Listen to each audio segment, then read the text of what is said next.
Hello, my name's Andrew Brooks, and welcome to part two of my look, along with James Griffiths and John Heaton. We're going to be looking at Driving Rain. This is part two.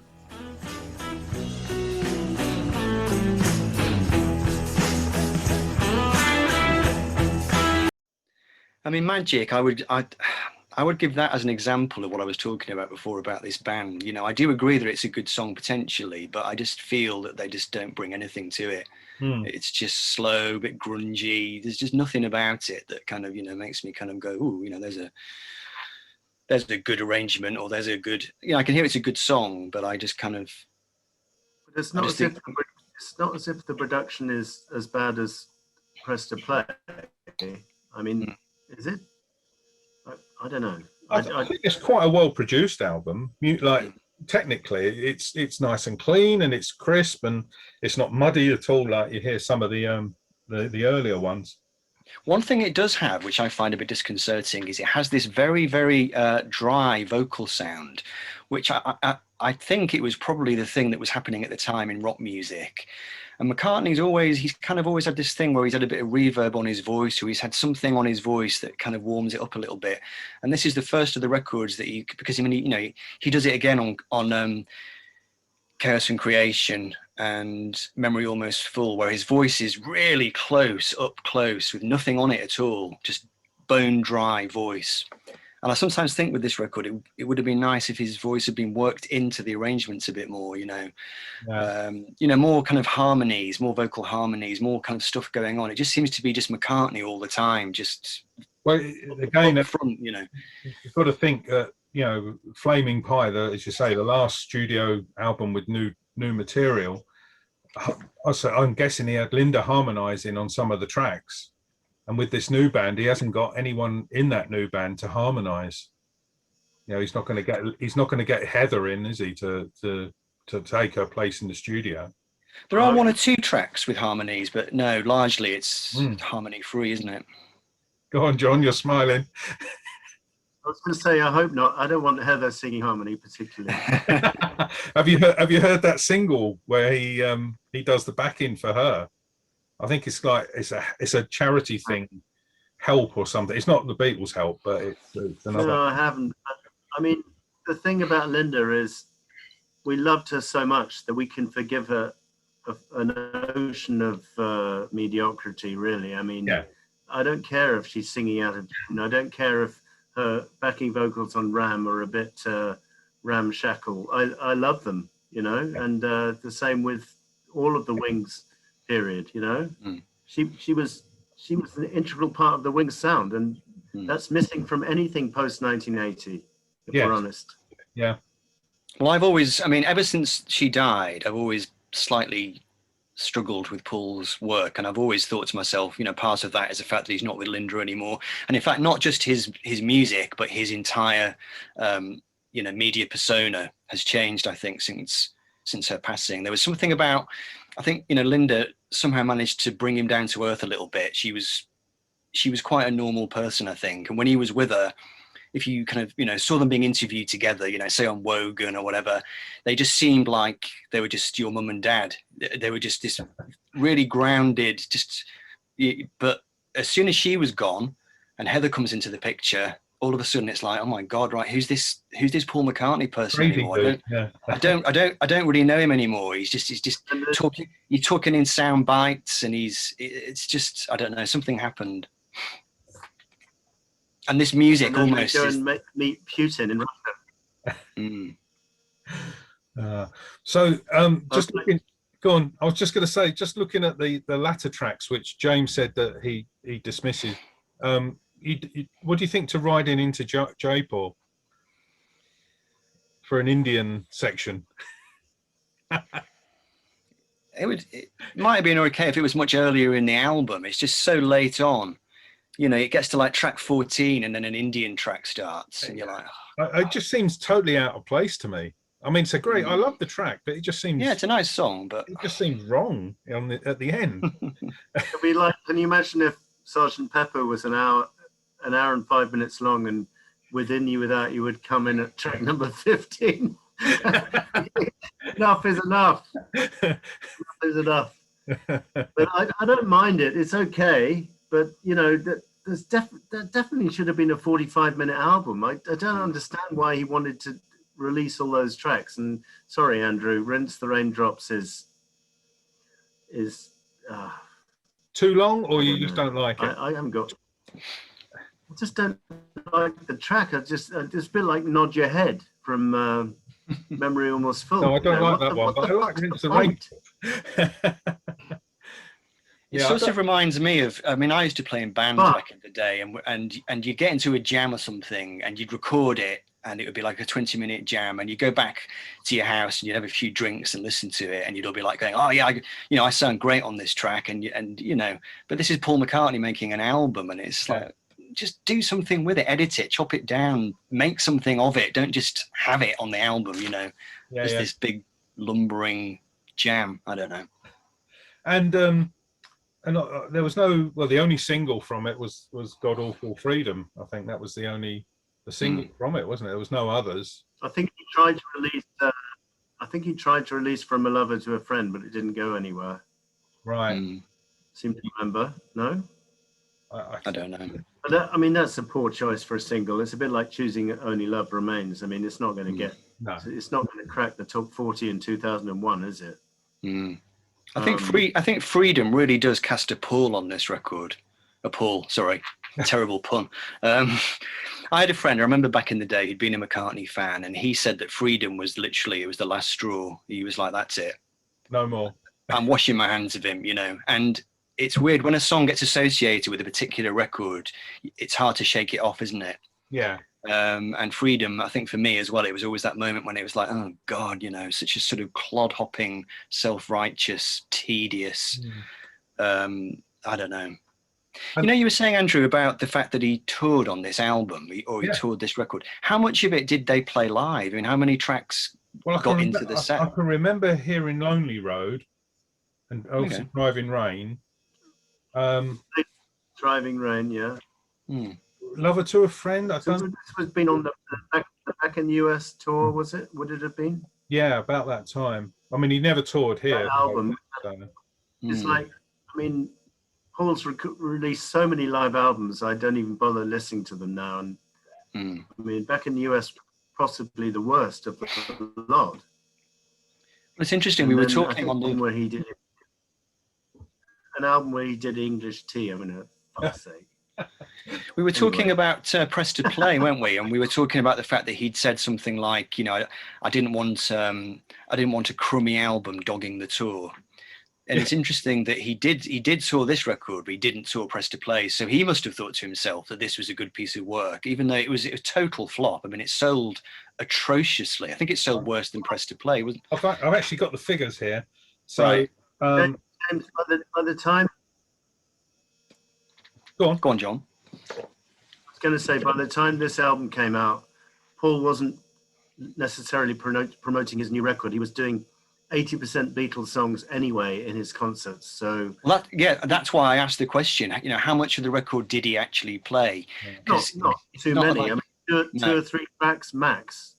And that was probably too many. Well, this, as I say, this sold in the US in its first week 66,000. It's just atrocious, isn't it? And it reached number 46 in the UK and 26 in the US. This album. So. You know. But as John says, like a few years before, he would have just gone, oh my God, what a catastrophe. There's no way I can tour. I've got to make another album. But now it's got to the point where he sort of knows, oh, just make another album. You know, no one's going to buy it. And I'm going to go out on tour and play Beatles songs anyway. So who cares, kind of thing. It's sort of like the Stones, really. I mean, you know, the Stones make these albums which are all right, but nobody buys 300 quid to go and watch the Stones playing songs from their new album, do they? They go to hear Satisfaction or whatever, you know. So, I was just looking, and you were saying about Lover to a Friend as a single. Can we just get on to... Go on. Sorry, Andrew, you go ahead. No, I was just saying that I just noticed that I've made a note that Lover to a Friend was an iTunes exclusive remix.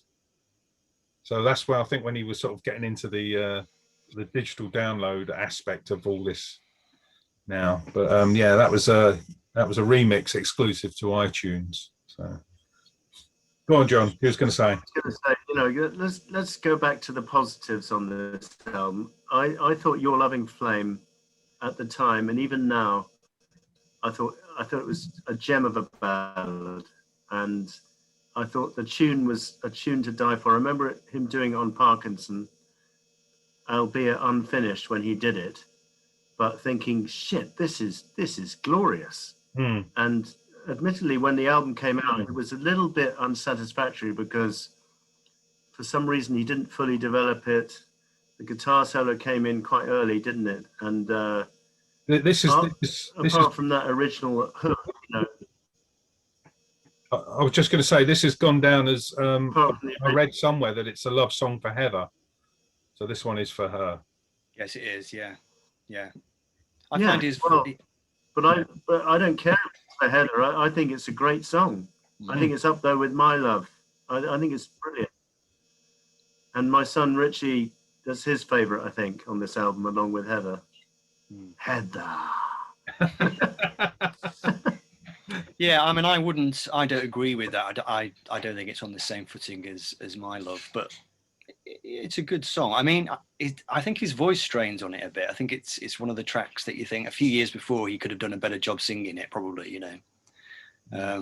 But James, if you were sitting at the piano and you came up with those chords, how can I hope to reach your love? And just like such a glorious chord sequence, and compare it to, I don't know, anything he's done since. I just don't think he's come up with a ballad approaching that quality since, has he? I don't know. Can you name one better? Not off the top of my head, I can't. Well, there's certainly nothing on Egypt Station. Well, maybe you don't like it anyway. Say that again, sorry, John. Well, what? Well, the track about I used to smoke dope and I don't anymore, or whatever track on Egypt Station is. No. I was saying that I was saying that there's nothing on Egypt Station, which is as good as that. Oh, okay. Good. Yeah. Even on the new album, you know, the best song is the last track, which is from 1992. Say no more. Yeah. Well, I mean, I reach for Driving Rain more often than Egypt Station or New. And it's like Larry was saying on the Canadian Stud Muffin video that I saw. I mean, he was talking about Joe. He was talking about Mr. Mayo, you know, saying, you know, like he thinks it's the worst album. And he was kind of saying, it's curious that it's got this reputation, because when you do start to break it down track by track, what you do here is just a mixture, just as usual. You always get on McCartney album, just like, okay, good track, not so good track, great track, not so good track, okay track, not so good track. When you actually break it down, you don't get this thing where you're going, oh, shit, which you'd expect to hear. If it was genuinely the worst album that McCartney had ever done, you'd expect to just be going, oh, terrible. That's how I felt about this album back in the day. And then re-listening to it, I'm like, okay, it's not bad. Yeah, it's almost as if... Andrew, can you try and explain what your prejudice was against this album? Was it because you were anti-Heather, or what was it? No, I genuinely think I heard it on awful MP3s, and that just completely turned me against it. I got it on a CDR like 2 weeks before it came out, maybe a little bit more, and I played it then from that. And then obviously I got the vinyl and got the CD, and probably never played it for 10 years. I think one thing about it is that there's no big tune on it. I mean, you know, I know what John's saying about the ballad, but there's no like big, happy commercial McCartney single on it, really, you know, to sell it. If you think of Flowers in the Dirt, you've got, you know, My Brave Face. Even Off the Ground, you've got Hope of Deliverance. You know, it's not a great song, but it's a kind of like, you know, it's a sort of half memorable McCartney single.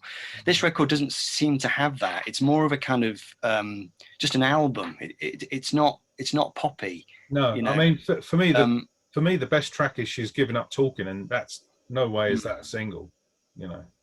Yeah, I mean, was he even trying to make a pop album at this stage? This is what I find quite interesting, because by the early 2000s, you had all these bands like Radiohead, and there was a move away from sort of the pop charts and, you know, pop stuff.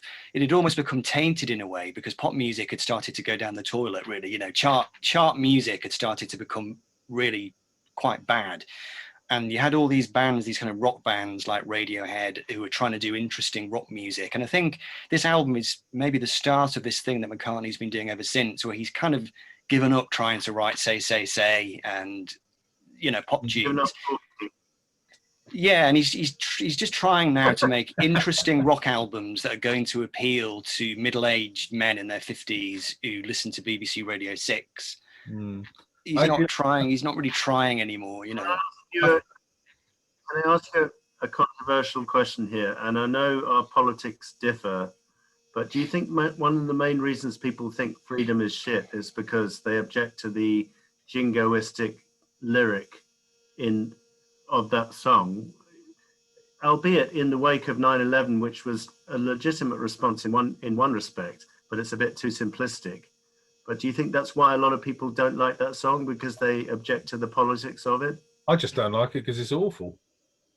When asking James, I know James is a bit left of centre politically, so I was thinking maybe that was your objection to it. No, I just don't find it a very interesting song, and I do seem to remember feeling a bit like, oh, he's jumped on this too soon. I mean, it was such a huge thing. You know, 9/11, it was something that almost people needed space and time to just deal with it. And all of a sudden it was like, oh, here's bloody Paul McCartney's done a song, you know, and it's shit. Wasn't there another piece? That concert, the concert they did for 9/11, about a month after the event. Yeah. And, he's singing, and all the firemen are in the crowd singing along. So yeah, I mean, Paul Simon did that too, didn't he? Paul Simon did that concert. Paul Simon did that concert too, didn't he? I think. What did Paul Simon sing? I think he did one of his early songs, maybe this The Boxer or The Sound of Silence. I can't quite remember, but I think Paul Simon's contribution was more nuanced. It was more something that was just going to allow people to just focus on their emotions and just, you know, try and live through this pain. Whereas McCartney's thing seemed a bit like freedom. It was like, oh God. I was going to say, was there another sort of freedom peace track on Egypt Station? There was another one where he was talking about people want peace and all that. People want peace. People want peace. Yeah. That's not. I mean, the thing is about freedom is it could be interpreted as a right-wing anthem. That's the danger with freedom, I think. I never saw it as that. Well, I get the impression that a lot of people objected to Paul being so simplistic about it, saying, you know, that's all I have to say about this. But at the time, there wasn't a lot of feeling of that nature amongst people, you know, whether rightly or wrong. And I don't mind saying to you, James, I'm right of centre politically, and you're probably left of centre, so we probably differ on that. But I didn't find it a disastrous song. I thought it was a bit too simplistic, but I didn't think it was a disaster of a song. I just don't enjoy it. It comes on and that's like skip, you know. Yeah, I mean, I think my sort of closing remarks on this album, shall we say, because I have to go soon. Yeah. Is that it represents a time for me when I was probably, to be quite honest, I was probably drifting away from McCartney's music. I was kind of trying to think how old I was. I'd have been like in my 30s, and I was listening to a lot of other music by then. And like I said before, we'd had the anthology, we'd had Flaming Pie, and there was just a sense of being a bit maxed out on McCartney, I think.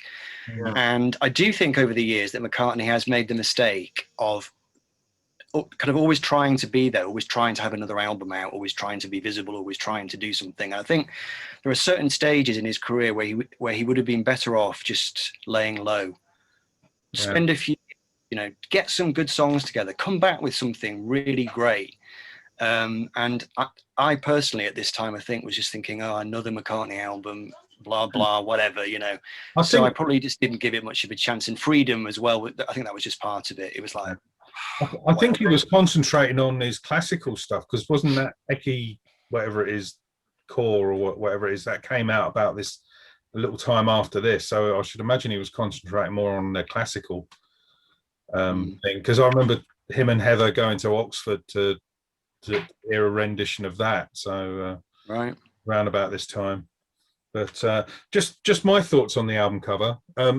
I always thought he was in a gent's toilet at the urinal. Just anyway, apparently that was taken on a Casio watch. That's such a that cover. There is an alternative cover for it, isn't there? You see it sometimes. Even on Amazon, you'll see it. It's like a bright, colourful photograph of McCartney with a sort of blue sky behind him. Not quite sure where that comes from, but it's interesting when you look at it, because you do sort of imagine, what if this album had that cover? How many people would have given it more of a chance? But well, he's done some dreadful covers in his time. Let's face it. I mean, Broad Street, Pipes of Peace, Driving Rain, Press to Play. They're not good covers. The last good cover he had was, and Flaming Pie's not good either. The last good cover he had was Tug of War. Maybe that should be the topic of our next video. Maybe we should just go through all the McCartney covers. Yeah, that's a good idea. Terrible cover. Memory is a terrible cover. Egypt Station is just a copy of Gone Troppo. We'll save that for the next time, then, John. We'll do one of our covers. I just say one thing before we go. Then it's just a quick confession, and this can be a lead in to the next. If we do that video, I must be the only person who likes the cover of Pipes of Peace. Really? Yeah. I'm not saying it's a good cover. I'm just saying I've always quite liked it. But yeah, let's just park that for another. Okay, so what's the last thoughts then? So John, Driving Rain, last thought. Should have been reduced by 40%, and it would have been a decent album. Don't think it's any half as bad as certain people make it out to be. It's got no hit singles, admittedly. It's a bit like Press to Play in that respect. But he's done worse. There's no For You on there, is there? No, that's true. James, anything you want to add to John's? Yeah, I would agree with that. I'd say if he'd used the band that he'd had on Off the Ground, I would have liked it a lot better. I think with John, it's nothing like as bad as people make it out to be. It's not his worst album. That said, I don't know what his worst album is. I've never sat down and tried to work it out, but I'm fairly confident that this is not it. Yeah, I totally agree. I hated this album until probably a month ago, and I've tried to play it a couple of times last year, and I just couldn't get into it. But after playing it probably 3-4 times last week, I've come to enjoy it. And there are tracks on there I do like. There are some I don't. But on the whole, yeah, it's not his worst album anymore. So, it's funny how you guys disagree with Lonely Road. I mean, it's the same thing with Press to Play. You disagree with Stranglehold as well. What is it about my opinion? I mean, I don't know. But I don't know. I respect your opinion, of course, but I think, if you're talking album openers, My Brave Face, Tug of War, Big Barn Bed, Venus and Mars, Band on the Run, now you're talking. What would you have preferred as the album opener then, if it was not Lonely Road? Quickly, before we wrap this one up. I don't know if I could even think of one. Not really, J-Paul. Get that out of the way quick. No. And on that bombshell. Yeah. All right, guys. Yeah. All right, guys. Well, it's been a fun chat. Not as long as our last one, and hopefully people have enjoyed watching it as well. Let us know in the comments, and And James, I'll speak to you, and John, I'll speak to you very soon, and we'll decide what our next topic will be. Good stuff. Thanks, Andrew. All right, take care. Guys. Bye. See you. Cheers, John. Bye. Bye. Well, there you have it. That's the end of our little chat about Driving Rain. And as you may have gathered, my thoughts on it have been totally turned around. So I no longer despise the album, and I quite enjoy it now. So thank you very much for watching. There should be a subscribe link throughout the whole video, and you can now subscribe at the bottom here as well. And there's some other links there for some other of our videos. And I'll see you next time. Thank you for watching.